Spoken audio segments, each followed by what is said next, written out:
Bonjour à tous. Donc on va prendre la suite de la gendarmerie qui a initié déjà un bon état de l'art de la cybersécurité.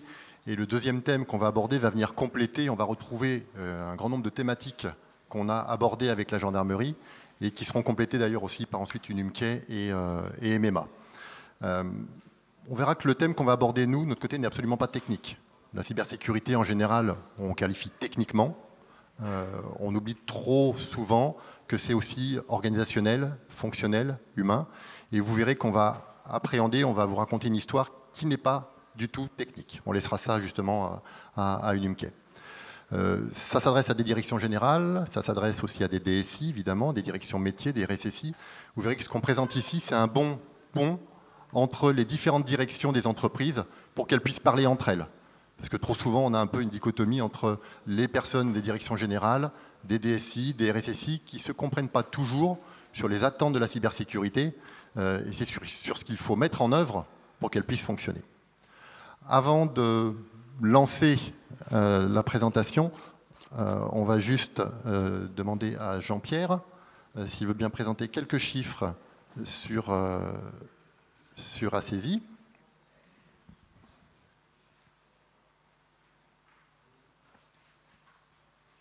Voilà. Donc Assesi, nous sommes un intégrateur de services numériques sur le grand quart nord-est de la France. Et nous intervenons chez nos clients à travers 6 métiers, qui sont le conseil, la cybersécurité, l'intégration, les télécoms, les services managés et l'hébergement. En termes d'effectifs, nous représentons 130 personnes, de Lille à Strasbourg en passant par Bâle-Mulhouse, Reims, Genève. Nous avons 26 ans d'ancienneté dans la région. C'est une entreprise qui existe depuis 26 ans, je viens de le dire. Et nous sommes présents sur 4 data centers dans le quart nord-est de la France. Donc la stratégie de l'entreprise, c'est d'être à proximité de ses clients par l'implantation des agences, des data centers, et d'être capable d'intervenir très rapidement auprès de nos clients.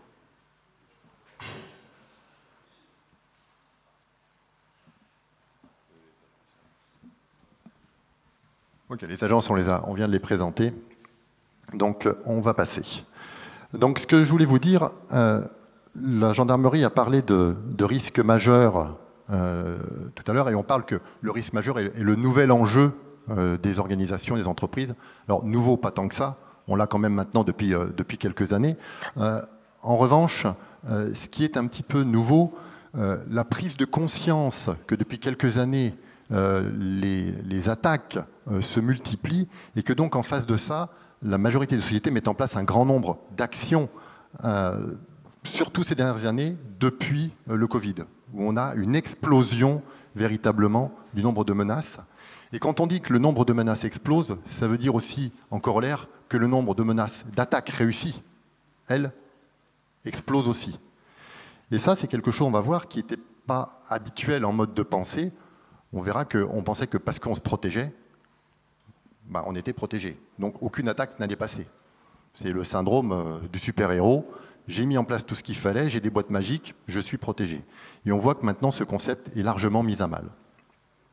En fait, les bonnes questions à se poser maintenant pour une organisation, qu'elle soit une entreprise privée, publique, une collectivité, peu importe, c'est comment se préparer à réagir.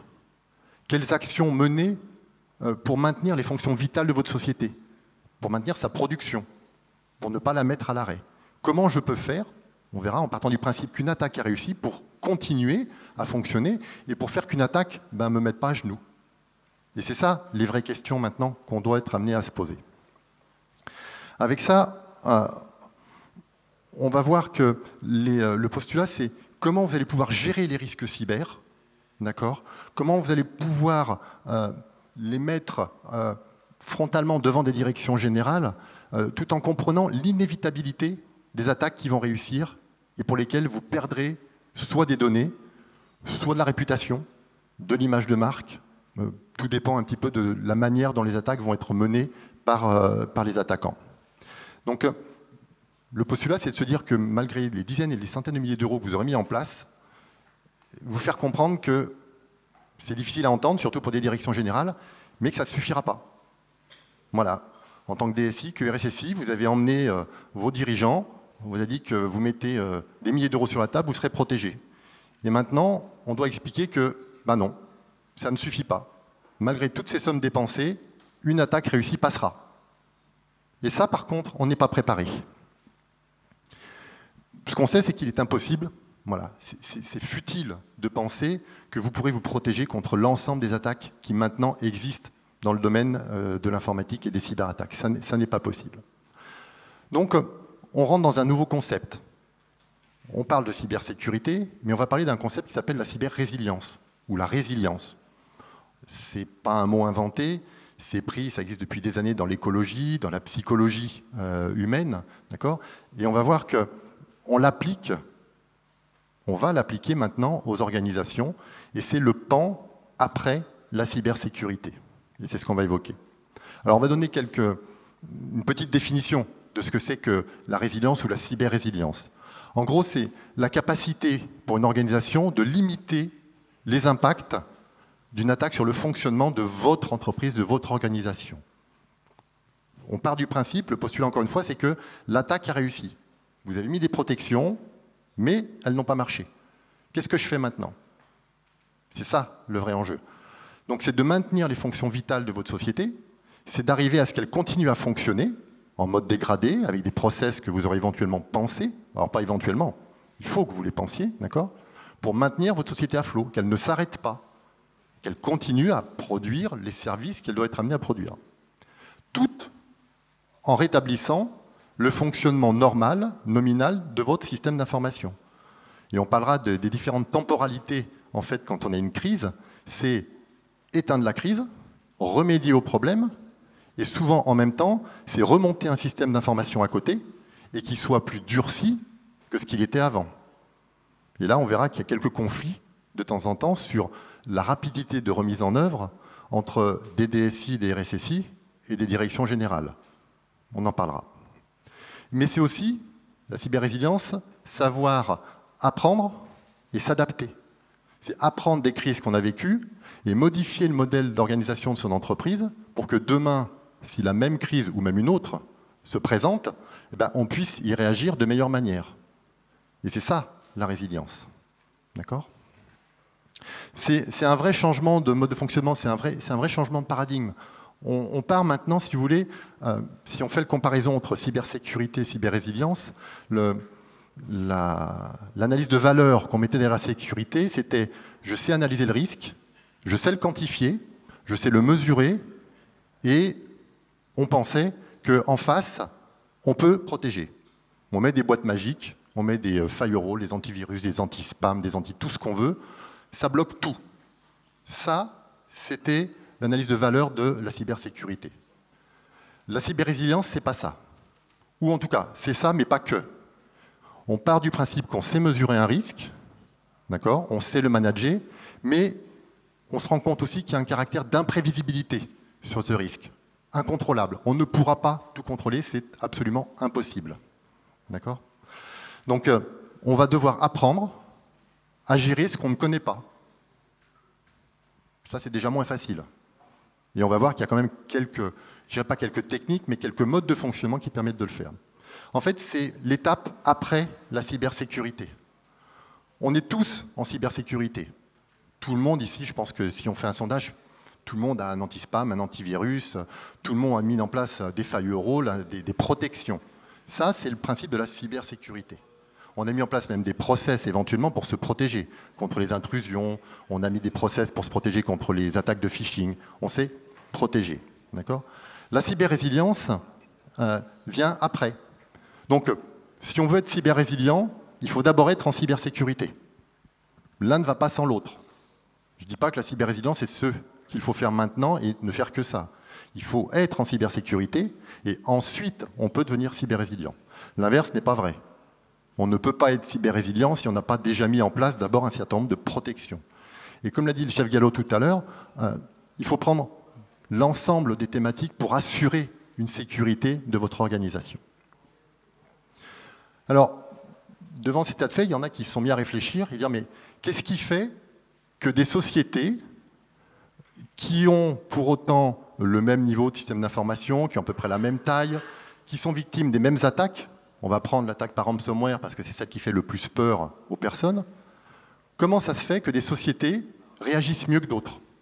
Comment certaines arrivent à s'en remettre et que d'autres, face à la même attaque, s'écroulent, mettent des mois à s'en remettre, voire pour certaines ne s'en remettent absolument pas. Et ça n'est pas que de la technique, encore une fois. Il y a dans les recherches qui ont été faites, il y a on va appeler ça des dimensions, il y a des points communs qui sont entre les sociétés qui sont résilientes. Donc l'idée, c'est de savoir quels sont ces points communs, pourquoi, à périmètre à peu près équivalent, des sociétés sont résilientes et d'autres pas. Si on arrive à découvrir un petit peu les concepts, eh ben on pourra essayer de les appliquer à l'ensemble de nos sociétés. Juste une chose, ce n'est pas un super pouvoir. La résilience, ce n'est pas quelque chose qui est inné, qu'on a quand qu'on arrive au monde. C'est quelque chose qu'on acquiert. Alors, il y a peut-être des prédispositions, psychologiques peut-être, mais c'est quelque chose qui s'apprend aussi, d'être dans ce mode de pensée-là. Alors, les dimensions dont je parle, c'est les suivantes. Dynamique, réseautée, pratiquée, adaptive et contestée. Alors, on pourrait sur chacune d'entre elles y passer quasiment une demi-heure ou 3/4 d'heure. En gros, j'ai 2 minutes pour chacune. Donc, on va faire un petit peu plus court. Et bien évidemment, si vous voulez qu'on en parle ensuite, on pourra, soit après la présentation, soit plus tard. Donc, de manière très synthétique. Dynamique, j'en ai un petit peu parlé, c'est la capacité de pouvoir gérer des incidents à partir de plusieurs échelles temporelles. Alors, incident ou crise. Une crise informatique, quand elle arrive, vous tombez dessus, vous allez devoir l'analyser, diagnostiquer, vous allez devoir y remédier, et puis à côté de ça, vous allez devoir communiquer, si c'est une grosse crise, vous allez devoir remettre un système d'information en fonctionnement, ça va prendre des jours, voire des semaines, voire des mois. Ce n'est pas forcément les mêmes personnes qui le font, certaines vont être les mêmes personnes, mais ne pourront pas travailler tout le temps, du jour au matin, 24 heures sur 24, pendant des mois.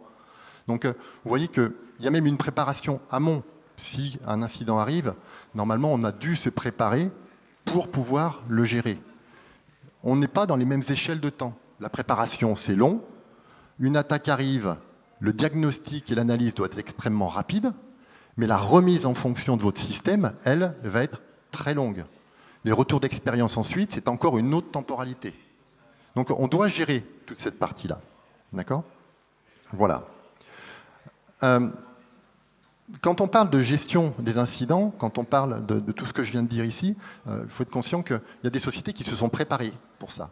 Alors, on a avec nous la chance d'avoir une entreprise qui est aussi présente sur le salon, je crois, l'entreprise Martel, et je remercie M. Martel qui est présent, qui est l'un des dirigeants, et qui, dans tout ce que je viens de vous dire, a déjà un peu pensé et mis en application un certain nombre de points qu'on a évoqués ici. J'entends par là, c'est que vous avez été victime de cyberattaques, plus ou moins importantes. Par rapport à ce que je viens de dire ici, est-ce que vous retrouvez un certain nombre de points? Qu'est-ce qui a fait que votre entreprise a su réagir et comment vous avez modifié maintenant votre mode de fonctionnement pour apprendre de ce que vous avez vécu? Comme vous voulez. Si vous voulez monter ou rester assis, je vous laisse. Monter, c'est plus sympa pour tout le monde. Bonjour à tous, Alexandre Martel. Donc, je suis le dirigeant de l'entreprise qui porte le même nom. Si vous voulez venir nous voir, on est juste de l'autre côté dans le matériel agricole.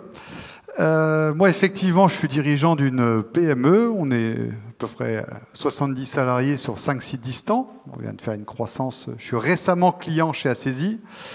Et jamais j'aurais pu imaginer que mon entreprise intéresserait des hackers, très clairement.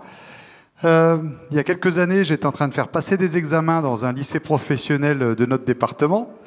Et mon téléphone sonne, je ne réponds pas. C'était ma comptable. Alors, je suis très surpris parce que j'ai des vrais chiens de garde à la comptabilité. Et pendant midi, c'est mon banquier qui m'appelle en me disant « Monsieur Martel, on a un problème. Il y a un virement de 226 682 €, il m'est resté en mémoire, qui est pour un de vos fournisseurs principaux. » J'ai dit « Jusque-là, il n'y a rien qui me choque. » Il me dit « Oui, mais le compte est à Shanghai. » J'ai dit « Effectivement, là, il doit y avoir un problème. » Et grâce à ce banquier que j'ai longuement remercié, on a réussi à arrêter ce virement. Et en rentrant, j'ai essayé de comprendre comment on en est arrivé à cette situation. Et en fait, en faisant le point avec ma comptable, qui était toute perturbée par cette situation, loin d'être cocasse, je m'étais fait hacker mon email. Donc, mon adresse mail avait envoyé, enfin, c'est pas tout à fait la même adresse, mais personne vérifie les dernières lettres d'un email quand il reçoit un mail de quelqu'un.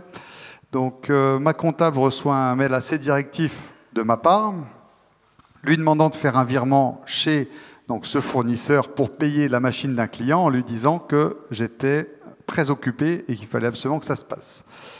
Alors j'ai deux remarques pour ça.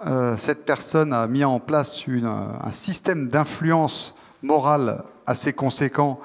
Elle a réussi à obtenir le numéro de téléphone portable privé de ma comptable et le virement s'est fait pendant la pause de midi où cette personne a réussi à lui mettre une telle pression qu'elle a fini par appuyer sur le bouton. Ça, c'est la première chose. Cette personne, voyant que l'attaque avait échoué, le lendemain a rappelé sur le portable, c'est moi qui ai décroché, il parle français comme vous et moi, et il était tout à fait décontracté, et il ne comprenait pas pourquoi l'opération qu'il avait commandée n'avait pas été exécutée.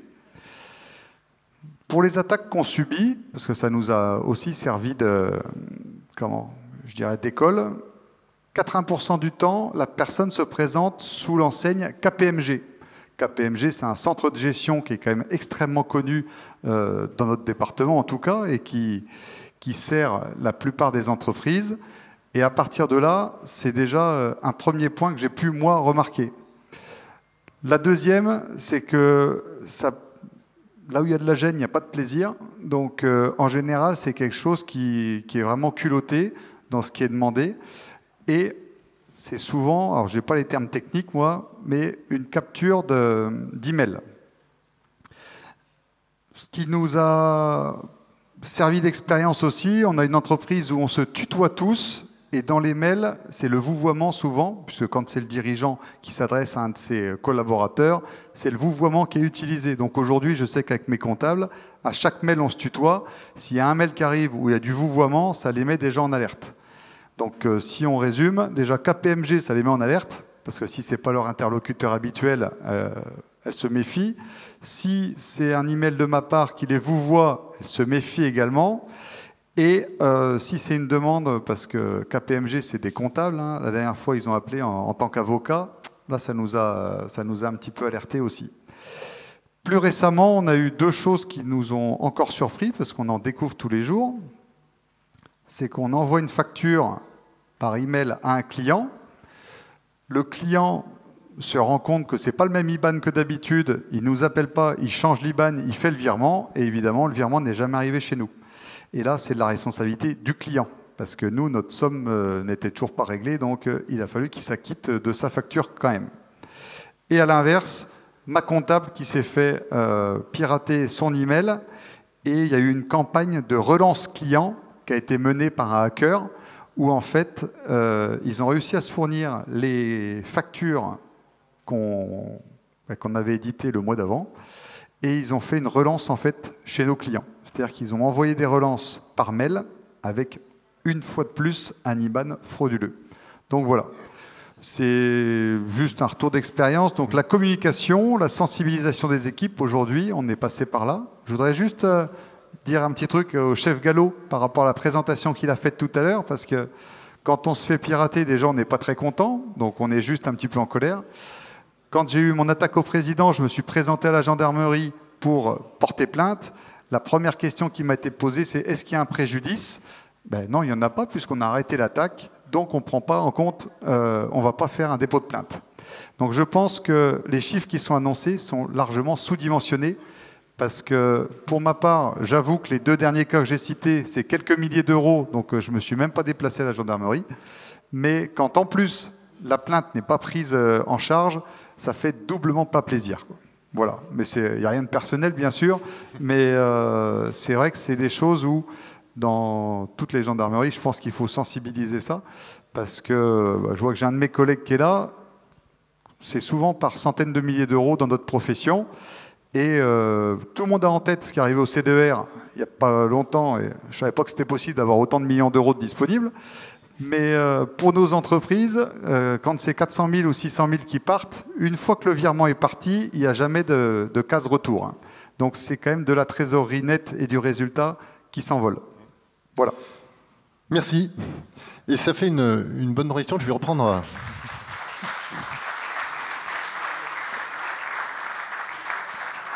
Déjà, merci de témoigner parce que c'est pas toujours évident d'admettre qu'on a été victime de cyberattaques, de l'expliquer, parce qu'on a toujours l'impression d'être mis en défaut, qu'on a mal fait les choses. Alors peut-être qu'on peut toujours faire mieux, mais peu importe. Jacques Gallo l'a dit aussi. Tout le monde, 100% des personnes se font attaquer et on le fera un jour ou l'autre. Même, je dirais, même les meilleurs consultants en sécurité, à un moment ou l'autre, se feront attaquer aussi. La question, c'est pas si, c'est quand. En revanche, je vais revenir sur un des points qu'il a évoqué tout au début et qui amène, moi, la deuxième dimension, qui est la dimension réseautée. Monsieur Martel, quand il a expliqué la première attaque, la personne qui l'a prévenu, avant presque que lui le sache, c'est le banquier. Si M. Martel ne connaissait pas bien son banquier, il n'aurait probablement pas appelé. Ce que je veux dire par là, c'est qu'on constate que les entreprises qui résistent le mieux à des cyberattaques, en tout cas qui sont les plus rapidement à se mettre en œuvre et donc à arrêter les attaques, sont des entreprises qui ont un réseau de connaissances, un réseau de personnes internes et externes. Et c'est l'un des points presque les plus importants. Le réseauter et le pratiquer, on va le voir, sont les deux points importants. Une crise, ça impacte plusieurs entités dans votre société. C'est le principe d'une crise. Un incident, c'est contenu. Vous le gérez au niveau du service informatique, vous le gérez au niveau du service comptable, c'est un incident. Une crise, ça engage la société complète, ça dépasse le simple cadre d'une personne. Elle doit être gérée par, en général, un comité de gestion de crise qu'il faudrait préparer en amont. Ça serait l'idéal. Mais même ça, quand on le prépare, ça ne remplace pas le côté informel, ce qu'on appelle les réseaux forts et les réseaux faibles. Maîtrisez les personnes que vous connaissez. Sachez reconnaître chez vous en interne ou auprès de partenaires les personnes qui peuvent vous aider, même si vous n'avez pas forcément de contrat avec elles. Mais une personne que vous pouvez appeler à 3 h du matin dans la nuit de samedi à dimanche quand vous avez un ransomware et qu'il n'y a pas de contrat de prévu pour ce cas particulier. Si vous connaissez un dirigeant d'une SS2I, si vous connaissez le responsable de l'ingénieur système, que vous pouvez l'appeler pour qu'il vienne déclencher l'attaque, c'est des minutes ou des heures de gagner et qui vous permettront de rétablir votre système extrêmement rapidement. Mais ça, ce n'est pas au moment où on fait l'attaque. Il faut le préparer en amont. Donc le réseau, ça se prépare. C'est du moyen, c'est du long terme, et on revient sur la notion de temporalité dont je parlais tout à l'heure. C'est quelque chose qui est sur le long terme. Mais ça vous aidera énormément le jour où vous avez un incident. Donc, mettez en place un réseau interne, connaître les bonnes personnes, ça fait du relationnel, et aussi externe, n'est pas que des contrats. Pensez vraiment à du réseau, à du relationnel au même titre. Ça ne sera pas amical, mais des personnes à qui vous rendez service, qui vous rendent service, que vous connaissez, voilà, 2 à 3 fois par an, vous les voyez, ça peut vous aider. Pratiquer, c'est le deuxième point, à mon sens, le plus important. Une petite phrase de quelqu'un qui est un peu plus connu que nous, Churchill, qui disait que les plans ont peu d'importance. Ce qui est important, c'est la planification et c'est pratiquer. Eh bien, c'est vrai.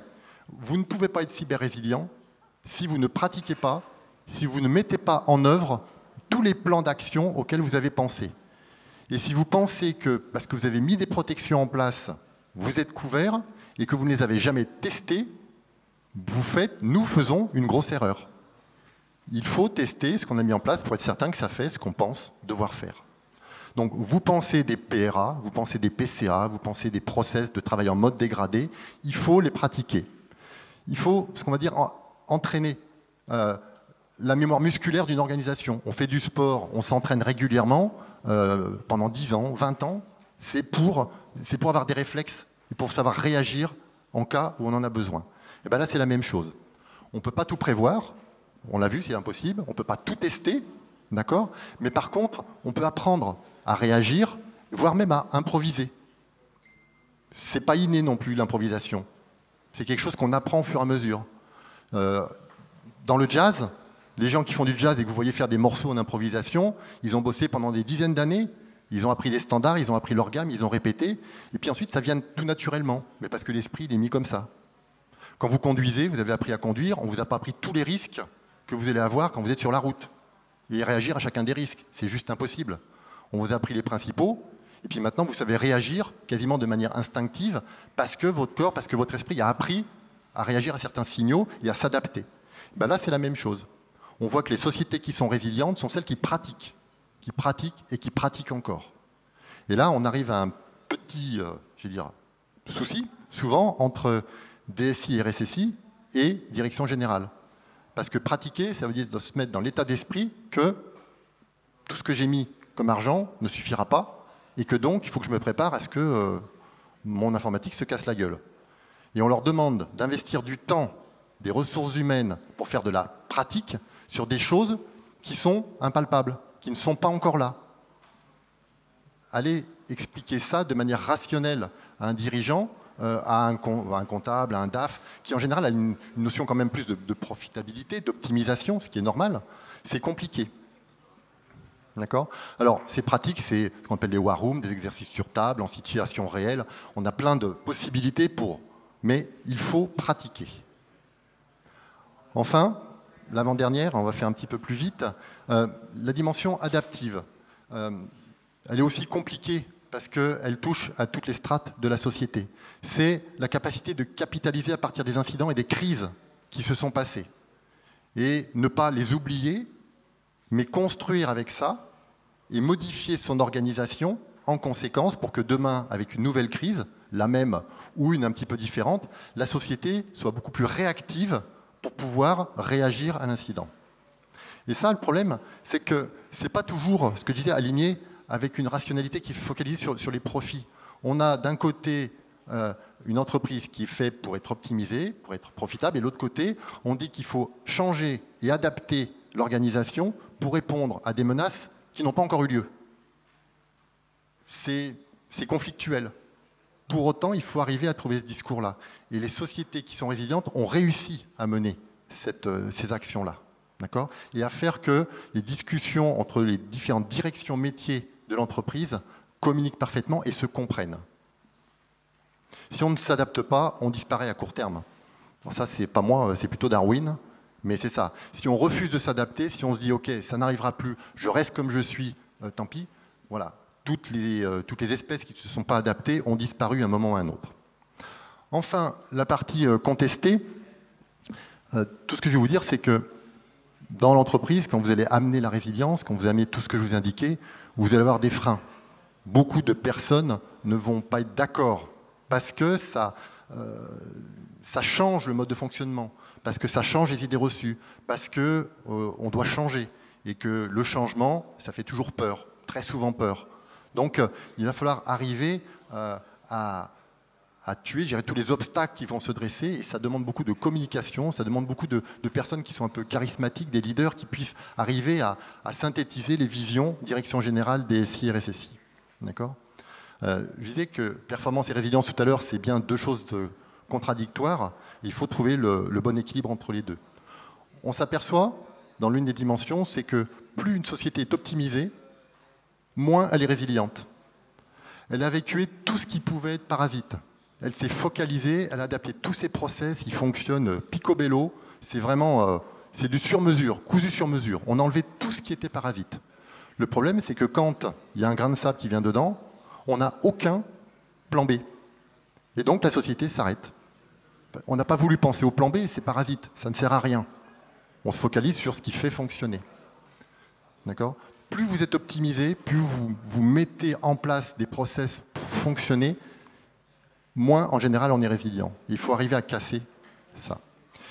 La dernière chose, c'est que pourquoi on conteste beaucoup et pourquoi on a des problèmes, c'est notre mode de fonctionnement, c'est des biais cognitifs. On n'aura pas le temps de les aborder ici, mais j'en ai cité quelques-uns qui sont très liés. La myopie, c'est de se dire qu'on ne voit pas à moyen terme.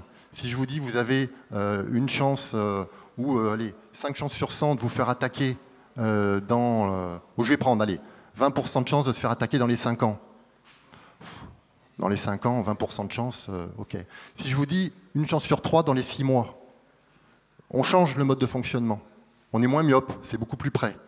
Donc des fois, de changer le discours quand on présente des risques, ça vaut le coup. L'amnésie, dès qu'il nous arrive quelque chose, c'est passé, on l'oublie. On le met de côté, on ne capitalise pas dessus, on ne s'adapte pas. L'optimiste, c'est de penser que ça n'arrive qu'aux autres. C'est pas moi, c'est les autres. Le chef Gallo l'a dit tout à l'heure, 100% des personnes. Ça arrivera à tout le monde, soyez-en certains. L'inertie, c'est on va faire, mais on va peut-être attendre. C'est-à-dire, je ne bouge pas, d'accord? Ça va de pair souvent avec l'instinct grégaire. C'est qu'on regarde les autres. Comment font les autres par rapport aux mêmes attaques? Ils n'ont pas bougé, je ne bouge pas non plus. A priori, ils sont peut-être plus intelligents que moi. S'ils n'ont rien fait, pourquoi moi je ferais quelque chose? Et donc, c'est boule de neige. Ils font rien, je fais rien. Et les autres me regardent aussi. Comme je fais rien, bah, eux-mêmes ne font rien, etc. Voilà, c'est des biais qui font qu'on conteste tout changement au sein de l'entreprise et qu'on ne veut pas se mettre dans une position résiliente. Alors, par où commencer? C'est un peu, on a vu beaucoup de concepts. En fait, des pistes opérationnelles, on va reprendre les termes que je vous ai indiqués, c'est connaître votre entreprise. Et là, Unimkey va présenter un certain nombre de choses, hein, de principes beaucoup plus opérationnels. Se connaître, faire des analyses de risques, plus ou moins importantes, peu importe. Connaître votre mode de fonctionnement. Voilà, on ne peut protéger et on ne peut être résilient que parce qu'on connaît son entreprise. Choisir ensuite un certain nombre de scénarios et les préparer. Versus la phase préparation dont je parlais tout à l'heure. Ne faites pas tout en même temps. Allez-y étape par étape. S'entraîner, s'entraîner et s'entraîner encore. Ça, c'est le plus important. Et ensuite, s'entraîner va de pair avec s'améliorer. On s'entraîne, on voit ce qui marche, on voit ce qui ne marche pas, on corrige. C'est la dimension savoir s'adapter. Voilà, j'ai un tout petit peu dépassé.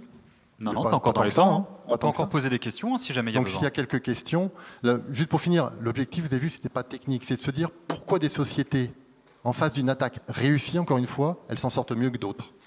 Et force est de constater qu'il y a des points communs à ces sociétés-là. D'accord? Donc il faut s'en inspirer. Est-ce qu'il y a du coup des questions dans la salle? Tout à l'heure, il y avait plus de... Ah, je vois de l'autre côté. J'arrive tout de suite.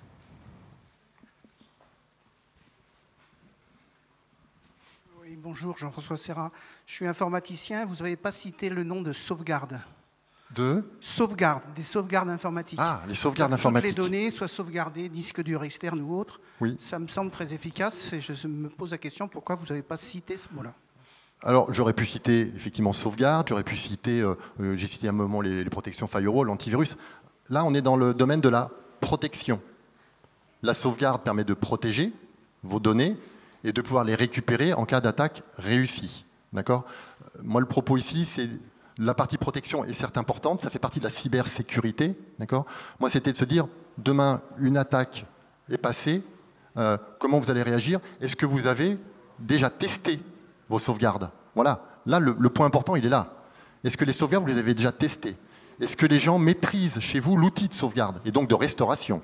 D'accord? Est-ce que vous l'avez fait sur un petit environnement, sur un grand environnement?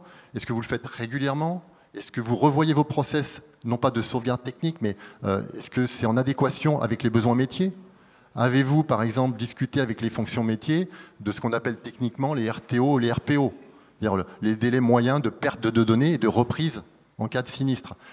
Si ces sauvegardes sont mises en place, qu'elles ont été mises en place par la DSI avec des critères qui vous étaient propres, mais que demain, quand une attaque réussie passe, on s'aperçoit que les sauvegardes, personne ne sait, j'exagère volontairement le trait, hein, personne ne sait où elles sont, ou ne connaissent pas l'outil pour lancer les restaurations, ou que le prestataire qui a en charge éventuellement cette fonction-là, son contrat c'est 8h midi, 14h, 18h. Et que vous, la restauration, c'est en plein milieu de la nuit. On revient sur des principes de dimension que je disais tout à l'heure. Le réseau pourra savoir si je peux appeler quelqu'un en plein milieu de la nuit si je ne suis pas prêt. Est-ce que j'ai déjà testé ce mode de fonctionnement? Voilà pourquoi je n'ai pas parlé de sauvegarde, parce que j'aurais pu parler de tous les autres outils techniques de protection. Voilà. Mais bien sûr, encore une fois, la cybersécurité, la partie protection, c'est le premier point. On ne peut commencer à discuter de cyber-résilience que quand on a déjà mis en place un socle de cybersécurité. Sinon, en étant très cru, vous allez vous prendre dans la tête des attaques tous les jours, parce que vous n'êtes pas protégé. Or, l'idée en sécurité, l'un des premiers principes, c'est de minimiser la surface d'attaque. Si on veut la minimiser, la surface d'attaque, c'est de mettre en place un grand nombre de protections.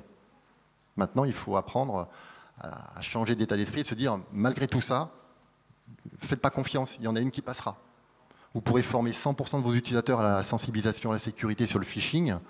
Un jour ou l'autre, il y en a un qui cliquera sur un mail avec un ransomware. Parce que 0% d'attaque qui passe, c'est pas possible. Un jour, ça passera. Donc, il faut être prêt. Voilà.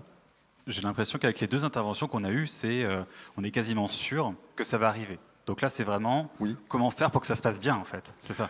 Oui, en fait, c'est plus, le chef Gallo l'a dit tout à l'heure, le risque, ce n'est plus une probabilité. C'est un fait avéré. Et d'ailleurs, quand les personnes de MMA parleront tout à l'heure, ça pose un problème aux cyberassurances, parce qu'en général, on assure une probabilité, on n'assure pas quelque chose dont on est certain qu'il va arriver. Ou alors on ne l'assure pas de la même manière. Voilà. Si on était sûr à 100% de gagner au loto, on ne ferait plus de loto. Très bien. Est-ce qu'il y a encore d'autres questions avant de passer à la suite? Dans le public un peu plus loin? Non, bah écoute, très bien. Merci beaucoup, Damien Nathan. Merci beaucoup.